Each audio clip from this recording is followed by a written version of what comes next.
Our agreement makes it hard. As you get to October 1st and you've had these good faith conversations but you're not there yet, what happens? Once again, I think here's the change up.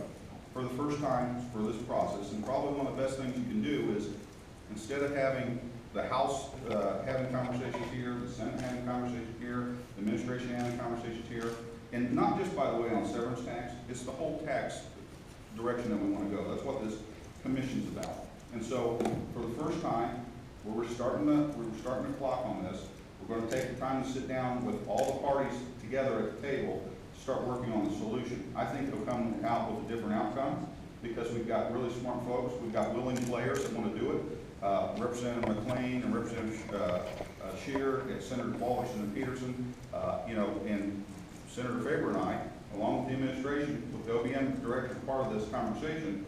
I'm sure that we will start to see, along with the industry as we meet with them, the fact that we'll be able to start coming together. I have no doubt we've done it time and time again. Once we've done this, we did it with the water quality bill. With Senator Faber and I sat around the table, worked with the House and Senate to come to the right resolution. At the end of the day, it's not about the Senate, it's not about the House, it's not about Republicans, Democrats. It's about making sure that we put together the right policy for the state going forward on severance tax.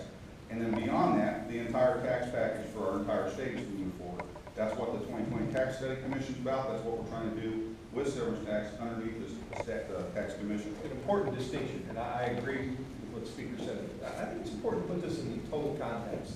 While we'll continue to work probably past October 1st on the holistic changes to the tax policy, one of the concerns that a lot of people on all sides, the industry, to the taxpayers, to the legislators have all said, in the past, what we seem to be doing is reacting to proposals from the House or from the Senate or from the executive.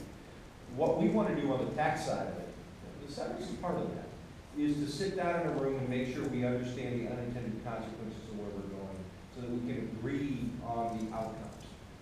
Instead of having to react in a very short, compressed time period that is a budget. And I think the speakers should be lauded for their forward-looking thought on something a lot of us have talked about for years.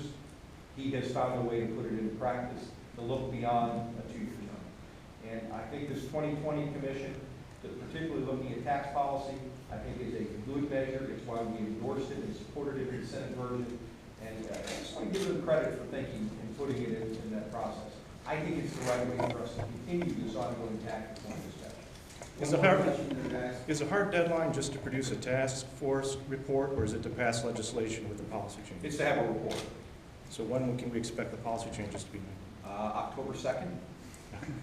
Really, it'd be that good. We'll see where we go. Let's see what the report generates and what the time frame is associated with it. But look, we put the hard deadline in there for a single purpose. There are people who argue that this is just an ongoing delaying tactic. I don't believe that to be the case. Everybody agreed that the dates are there for a reason, to make sure that we just get around that argument. So could you that's why. Back to the constitutional amendment,